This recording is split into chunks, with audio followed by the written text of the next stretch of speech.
Assalamualaikum. Salam ya, silakan duduk, Mas. Ya, assalamualaikum. Perkenalkan saya Dr. Pipin Adianto, dokter yang berjaga di klinik pada siang hari ini. Sebelumnya saya berbicara dengan saudara siapa? Saudara Syafi'i, Dok.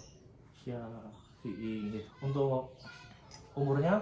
Umurnya 20 tahun, Dok. Umur 20 tahun. Mohon maaf untuk alamatnya? Blora, Dok. Alamat Blora. Untuk mohon maaf, agamanya apa nih? Islam, Oh, alhamdulillah Islam.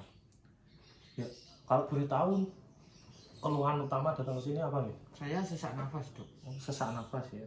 Sesak nafas. Nah, sesak nafasnya itu mulai kapan? 2 bulan yang lalu. 2 bulan yang lalu.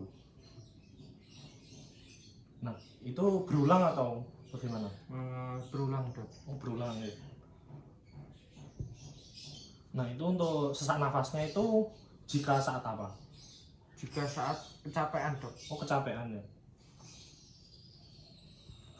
Nah, itu disertai kaki bengkak atau tidak?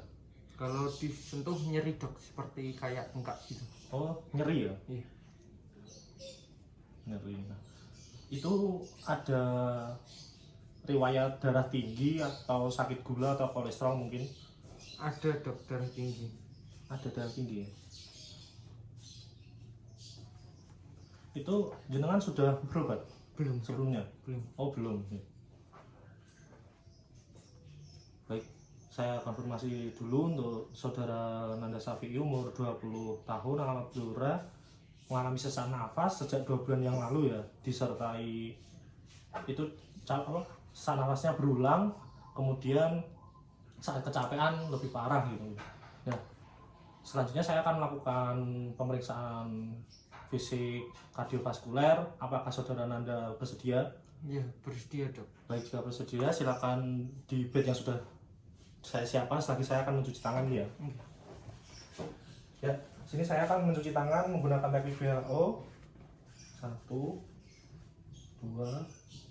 3, 4, 5, 6. Ya, baik. Saya memastikan saya berada di kanan pasien. Selanjutnya, pertama saya akan melakukan inspeksi. Ya, tidak nampak pulsasi iktus cordis. Selanjutnya saya akan melakukan palpasi. Saya menggosokkan tangan terlebih dahulu supaya hangat. Kemudian menggunakan 2 jari, jari telunjuk dan jari tengah di SIC 5. Ya, iktus cordis teraba, itu normal berarti. Nah, selanjutnya menggunakan telapak tangan, saya gosokkan lagi supaya hangat.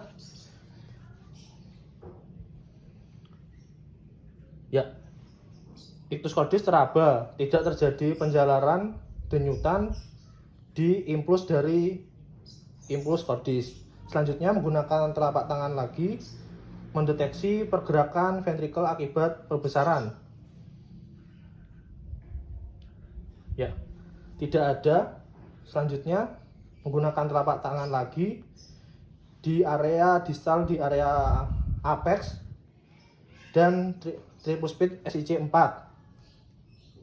dan di katup pulmonal. Ya, tidak didapatkan denyutan. Selanjutnya saya akan melakukan perkusi untuk menentukan batas normal jantung. Pertama, dari batas kiri, dari linea axillaris anterior, dari lateral ke medial.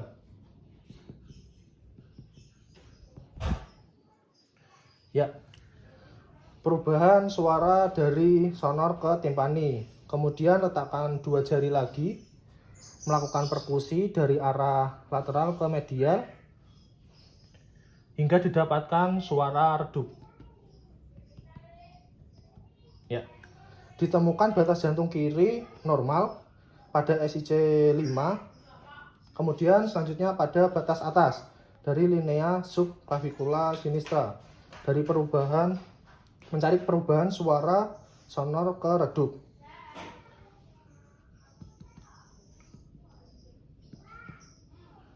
Ya, ditemukan perubahan suara di SIC 2 Kemudian itu normal ya. Selanjutnya pada batas kanan di linea subclavicular dextra, cari perubahan suara sonor dan peka. Menggunakan 2 jari lagi, perkusi dari lateral ke medial.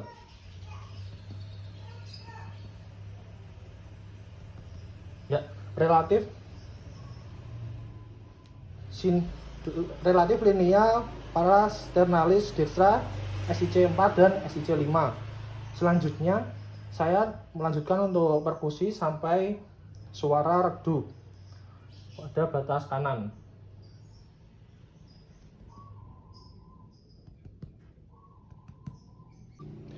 Ya.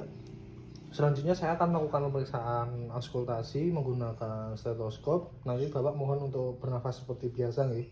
Saya akan menggunakan stetoskop. Saya pastikan sudah berfungsi. Ya, saya akan melakukan pemeriksaan menekan arteri radialis. Mohon maaf Bapak tangannya. Ya, sambil auskultasi di bagian apex.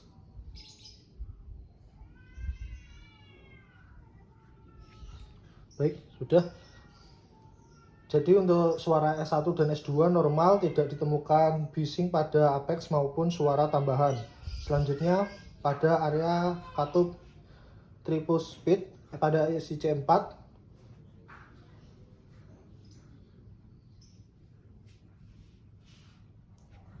ya, suara SIC1 dan SIC2 normal. Selanjutnya pada area pulmonal pada SIC2.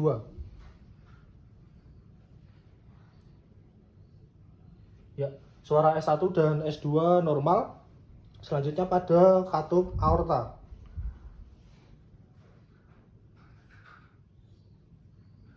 Ya, suara SIC1 dan SIC2 normal. Kemudian selanjutnya pada area apex menggunakan katup stetoskop kecil.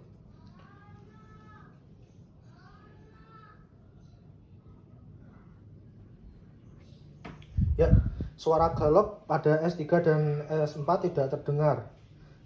Ya, selanjutnya saya akan melakukan penghitungan irama jantung dan menghitung denyut jantung menggunakan jam tangan. Mohon Bapak bisa selama 1 menit.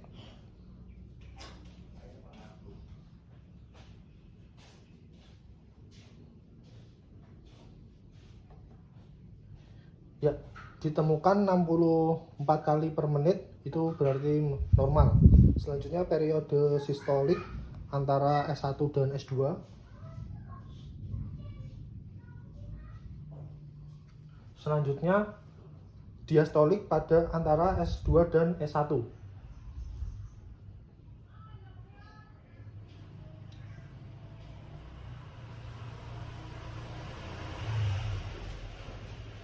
Ya, alhamdulillah selesai. Selanjutnya saya akan mencuci tangan secara WHO.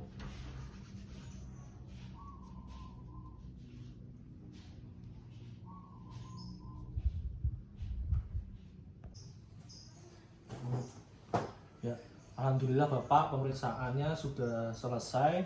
Jadi dari hasil pemeriksaan fisik tadi itu hasilnya normal. Mungkin jika Bapak masih nanti terasa sesak, itu perlu untuk pemeriksaan tambahan. Oke, sebelumnya ada yang ditanyakan Bapak? Nggak ada ya. Oke, baik. Terima kasih. Sekian dari saya. Wassalamualaikum warahmatullahi wabarakatuh. Waalaikumsalam.